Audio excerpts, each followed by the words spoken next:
Christ alone, my hope is found. He is my light, my strength, my song. Et bonjour frères et sœurs, bienvenue de retour dans le livre de 2 Corinthiens. Nous continuons le chapitre 2, on termine aujourd'hui, et on nous arrive à ce qui est souvent appelé la grande fracture. Oui, la grande fracture dans le sens que c'est comme si Paul va briser son cheminement de sa discussion pour parler d'autre chose, de faire une de ces fameuses parenthèses, puis ensuite revenir dessus ce qui discutait avant de commencer la parenthèse. Voici ce que je veux dire. Il va commencer à discuter d'une situation dans sa vie, lorsqu'il recherchait Tite. Ensuite, il va se lancer dans une grosse conversation sur la supériorité de la nouvelle alliance envers l'ancienne. C'est quoi vraiment un ministre de Christ? Et c'est quoi l'évangile? Pour finalement, rendu au chapitre 7 seulement, revenir sur est-ce qu'il a retrouvé Tite ou non? Et qu'est-ce qui s'est passé ensuite? Et on continue à partir de là. Donc, on peut vraiment voir que Paul a parti une énorme parenthèse à partir de notre passage jusque dans le chapitre 7. C'est fascinant. C'est fascinant parce que ça nous montre que Paul était vraiment en train de s'enligner vers quelque chose. Mais aussi, ce que ça nous montre et qui est vraiment utile pour n'importe qui veut enseigner la parole de Dieu, c'est de voir comment Paul va prendre son histoire personnelle, mais pas rester axé sur lui-même. Trop souvent, les gens vont prendre des anecdotes de leur vie, puis ils vont l'utiliser comme enseignement en soi, pour parler de ce qu'eux veulent parler. Et voici que Paul prend cette histoire pour les amener à l'Évangile, les amener à Christ, les ramener à la parole de Dieu. Son histoire n'est qu'un tremplin pour revenir vers Dieu. Que ceci soit un bon enseignement pour nous. Ceci dit, il faut aussi comprendre que ensuite, lorsque la parenthèse commence, elle s'ouvre, c'est directement et immédiatement axé sur, comme je dis, l'Évangile. Sur qu'est-ce que l'Évangile et quel impact il va avoir.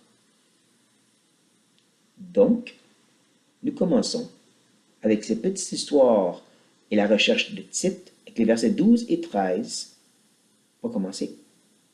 Nous lisons au reste, où je continue qu'est-ce que j'avais à dire.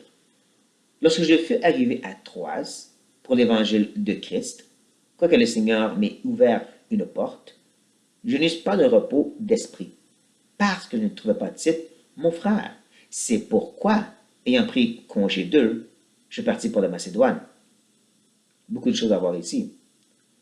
Ne manquez pas qu'il dit justement qu'il était envoyé à Troas pour l'évangile. C'est ça qui est important. C'est sur ça qu'il va revenir à partir de cette histoire. Mais en parlant du fait lorsqu'il est arrivé à Troas, ça nous donne un peu à situer dans le livre de Actes quand est-ce que Paul a eu cette histoire. Quand on arrive dans le chapitre 20 de Actes, vous allez lire que Troas, c'est une de ces villes que Paul a visitées pour continuer son chemin. Qui va ensuite arriver à cette fameuse histoire qu'on connaît peut-être très bien de ce jeune homme qui est tombé en bas du 3e étage pendant que Paul prêchait. Ou est-ce que Luc, lui, va juste sauter par-dessus Troas puis aller tout de suite aux autres places, et donc cette histoire avec le jeune homme. Ici, dans 2 Corinthiens, Paul ralentit le tout sur qu'est-ce qui s'est passé à Troas. Mais qu'est-ce qui s'est passé? C'est qu'il ne trouvait pas son ami Tite et qu'il n'avait pas de repos d'esprit. Ne manquez pas ceci. Voici que Paul, ce serviteur de Dieu, et qui a un grand ministère pour Dieu, qui voit les portes s'ouvrir pour pouvoir servir Dieu, n'est pas en paix avec ça. Pourquoi? Parce qu'il pense à Tite. Et Tite qui a le message, l'information de qu'est-ce qui se passe à Corinthe. Est-ce que sa première lettre a fonctionné? Est-ce qu'il y a de la repentance? Il est plus inquiet pour Tite et pour Corinthe, ce ministère qu'il avait avant, ce peuple de Dieu qui est déjà établi, que les nouvelles opportunités que Dieu lui donne maintenant. N'est-ce pas un beau témoignage? Ou est-ce que trop de gens de nos jours veulent des nouveaux ministères? Et plus. Et ce plus grand toujours. Paul, un vrai homme de Dieu, un apôtre de Jésus-Christ, dit, c'est pas pour des nouvelles choses. Je suis plus intéressé sur mon ami Tite, comment qu'il va, mais aussi qu'est-ce qui se passait à Corinthe. Ces gens que j'aime et que j'ai passé du temps avec et je œuvre dedans. Je trouve que c'est un bon témoignage pour n'importe qui se sent appelé à n'importe quel ministère, n'importe quelle façon de servir notre grand Dieu. c'est pas à propos de toujours plus et de plus en plus grand. C'est à propos des gens. C'est à propos des gens, des disciples de Christ qu'on est appelés à prendre soin. Pour que ça reste dans nos cœurs. Au point que même Paul dit au verset 13 qu'il a pris congé. En d'autres mots, j'ai abandonné cette belle opportunité et il est retourné en Macédoine pour essayer de rencontrer où est Tite. Tite qui est en train de ramasser la collecte en Macédoine, qui est remonté après Corinthe et qui aurait donc l'information. Paul dit, il n'était pas trop as. Moi, j'ai retourné sur mes pas parce que je voulais le trouver. C'est à quel point que c'était plus important les gens que cette porte ouverte. Wow! C'est d'ici que Paul a sa brillance lorsqu'on parle de vraiment exprimer et argumenter, va prendre une simple phrase dans le prochain verset et partir un tremplin, mais va aussi créer je peux dire, un élastique qui va nous ramener à cette histoire avec Tite. Vous allez voir ce que je veux dire avec le verset 14. Grâce soit rendue à Dieu, qui nous avait toujours triomphé en Christ, et qui répand par nous, en tout lieu, l'odeur de sa connaissance. Cette première phrase initiale, grâce soit rendue à Dieu, va plus ou moins revenir, rendu au chapitre 7, lorsqu'il veut revenir à l'histoire, puis il va parler de grâce soit rendue à Dieu, que j'ai pu finalement trouver Tite. Mais ici, il dit grâce soit rendue à Dieu pour se lancer à cette grosse conversation centrée sur l'Évangile. C'est beau, n'est-ce pas? Autant cette phrase va être utilisée pour ouvrir la parenthèse qu'elle va être utilisée pour fermer la parenthèse. Elle est un peu comme les deux parties de la parenthèse. Ça, c'est Paul, guidé par l'Esprit. Pourquoi il rend grâce à Dieu ici? C'est parce qu'il triomphe en Christ. Ne manquez pas cette partie-là. C'est pas juste des triomphants, c'est il a eu son grand ministère. Non, non, non, non. Triompher en Christ. Parce que c'est Christ qui triomphe. Cette expression de triompher fait référence à ce qui est appelé justement la parade de triomphe. Un petit peu d'enseignement historique ici. Lorsqu'un général d'une grande armée comme disons l'armée romaine faisait la conquête d'un autre pays, d'une autre nation, d'une autre ville, il revenait dans sa ville natale, disons à Rome, et derrière lui, dans une sorte de parade, il traînait en chaîne, bien sûr enchaîné, les gens d'importance, les gens riches, le roi, les autres généraux, peu importe, avec son chariot en avant, qui guidait le tout, qui guidait la parade, pour que tous puissent voir à quel point il était un grand général qui avait conquéri cette ville, ce roi, et ainsi de suite. Et c'est de ça que ça parle ici. Mais je ne suis pas en train d'inventer cette idée, parce que dans Colossiens, chapitre 2, verset 15, Paul dit que Jésus a dépouillé les dominations et les autorités, les a livrées publiquement en spectacle, en triomphant d'elles par la croix. Il fait encore référence à cette idée d'une parade de triomphe par laquelle les gens sont publiquement exposés. C'est ceux qui ont été conquéris. Donc, il semble qu'il fait encore référence à ceci, mais encore, dans ce chariot qui mène la parade, c'est Christ qui est assis dedans. C'est Christ qui mène et qui dirige les rênes. Tu es peut-être assis quelque part dans ce premier chariot, mais forcément, tu es de ceux qui sont en train de se faire traîner aussi parce que tu fais partie de la conquête. Oui, Christ t'a aussi conquéri toi, de même. C'est ça la chose. Tu n'étais pas celui en train de saluer tout le monde parce que tu es un grand conquérant. Tu es de ceux qui se font tirer derrière parce que tu as été conquéri par Christ. Dans ce sens-là qu'il dit justement, il nous a fait toujours triompher en Christ. Il ne faut pas manquer ça. Mais on a quand même part, parce que Paul ajoute ici, et qui répand par nous en tout lieu l'odeur de sa connaissance. Tu es un peu comme l'abeille qui va transporter le pollen un peu partout, puis ultimement aussi le ramener à la ruche. Nous transportons le message de l'Évangile, c'est le message qui sauve, c'est Christ qui sauve. Nous, on peut être des transporteurs de ce message. C'est comme ça que nous répandons l'odeur de connaissance. Et bien sûr, par ce simple mot d'odeur, Paul va se lancer mais une suite pour nous présenter qu'il y a carrément deux sortes de personnes dans le monde. Il n'y a que deux sortes de personnes, comme on va voir au verset 15 et 16. Donc 15 nous dit, nous sommes en effet pour Dieu la bonne odeur de Christ parmi ceux qui sont sauvés et parmi ceux qui périssent. Deux choses à voir ici. La première, ne manquez pas que c'est pour Dieu et c'est que l'odeur de Christ. D'accord? On est l'abeille envoyée par, je peux dire, la reine, le chef, pour transporter le pollen qui est l'évangile de Christ. Mais t'es rien que le transporteur. C'est pas toi qui est important, c'est le message et pour qui tu le transportes. Le Père et le Fils. Mais toi, tu es juste le serviteur. Tu es juste le transporteur de cette merveilleuse odeur qui est Christ lui-même. C'est pas nous l'odeur, c'est lui. Il l'a mis sur nous, mais c'est lui. Et c'est là qu'il nous dit justement, deuxièmement, qu'il y a deux sortes de personnes. Ceux qui sont sauvés et ceux qui périssent. Intéressant que le temps d'hiver qu'il utilise pas, c'est vraiment un temps présent et continuel. Parce qu'il y a vraiment un sens où tous qui sont nés sont dans l'état périssent. Tout le monde sont nés dans le péché, tout le monde sont nés sous le jugement d'Adam. Tout le monde. Sans exception, on est de ceux qui s'en allaient directement en enfer. Mais Paul fait référence à autre chose ici. Ceux qui sont présentement dans l'état de sauvés, dans le sens d'élu, dans le sens que de toute éternité, c'est de ceux qui vont être sauvés.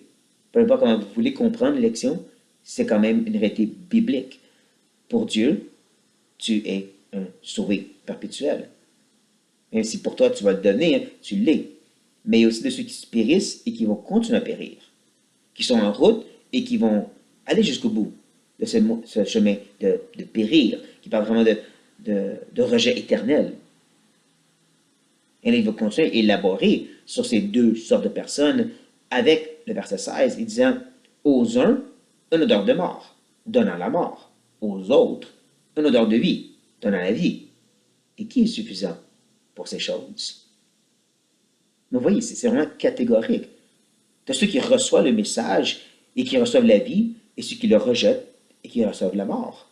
Il n'y a pas entre les deux. Mais c'est aussi un rappel qu'il y a vraiment une réalité concrète, même si nous ne les connaissons pas, et nous persévérons à prêcher l'Évangile et à prier pour eux, et à revenir encore sur l'Évangile s'il le faut, il y a quand même de ceux qui, ça va être une odeur de mort, peu importe ce que tu fais.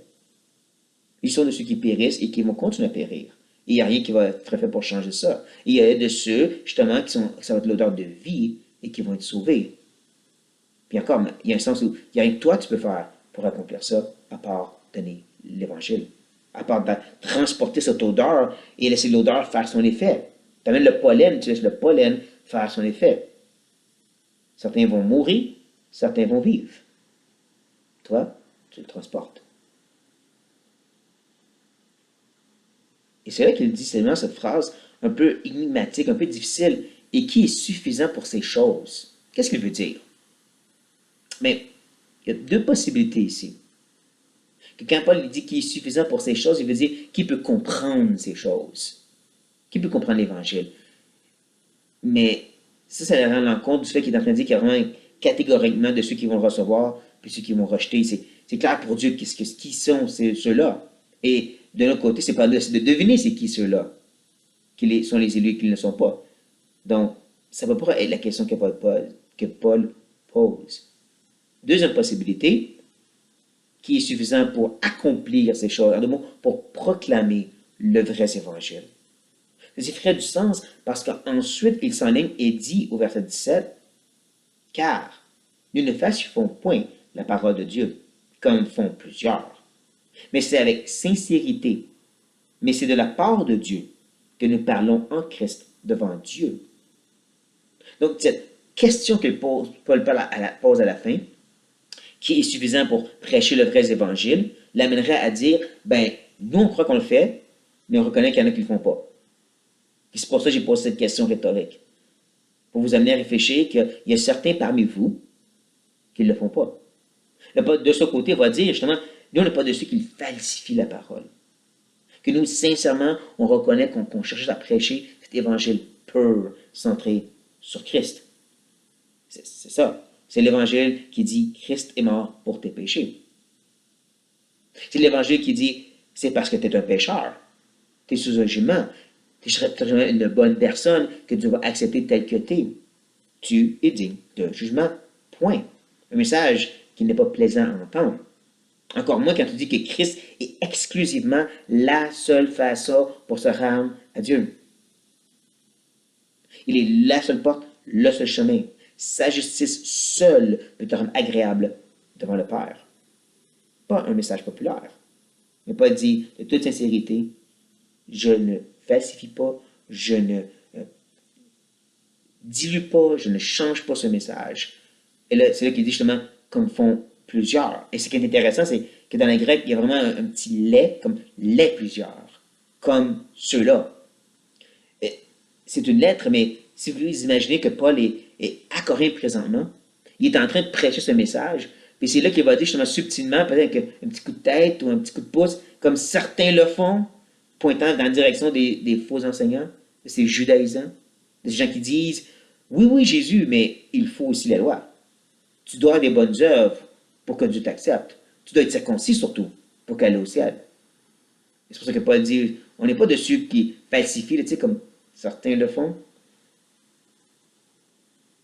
Mais ceci fait juste nous rappeler à quel point que la pureté de l'Évangile, d'avoir vraiment ce message, le vrai pollen, si vous voulez, est d'une grande importance, qu'il faut faire attention de ne pas le diluer, le modifier, le moderniser, quoi que ce soit comme ça. Parce que sinon, on tombe dans la catégorie de ceux qui falsifient, de ceux qui modifient.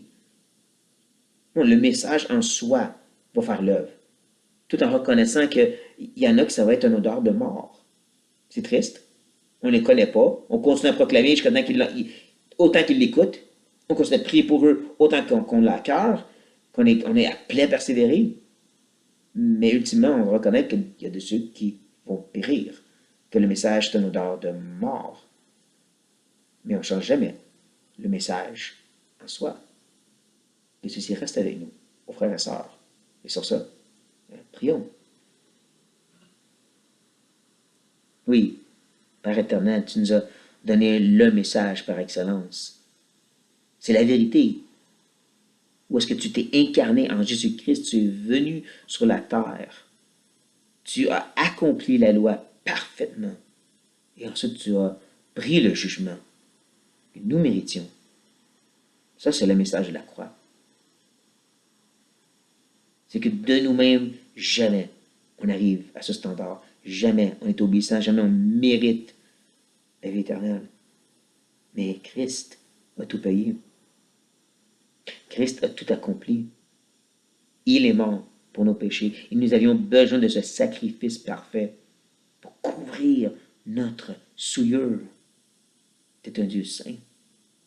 Pareille-nous à proclamer ce message et je prie pour toutes les églises et tous tes ministres et tous ceux qui osent proclamer l'Évangile et se dire des enseignants ou quoi que ce soit, de reconnaître que c'est le message. C'est Christ le triomphant. C'est lui qui devrait être élevé. Parce que c'est lui qui sauve. C'est lorsque lui est élevé sur la croix que d'autres sont attirés à lui comme il l'a dit. Parce que le reste, d'essayer de rendre Jésus acceptable et qu'on peut mettre dans notre poche, que les gens peuvent vraiment coller de proche, sauf personne. Seulement le Christ sur la croix. Et on prie qu'il soit proclamé, Seigneur, élevé à travers tes églises et ceux qui se proclament chrétiens et ministres, reconnaissant à quel point c'est important. Et donc, Seigneur, honore ton Fils. C'est ça notre prière ici. Amen. Donc, frères et sœurs, n'oubliez pas de vous subscribe si vous avez bien aimé ce petit vidéo, de faire des commentaires, d'approuver ou désapprouver qu'est-ce que j'allais à dire, mais surtout, revenez à la parole. C'est le plus important. Juste lisez vos Bibles. Sur ça, The solid ground, firm through the fiercest drought and storm.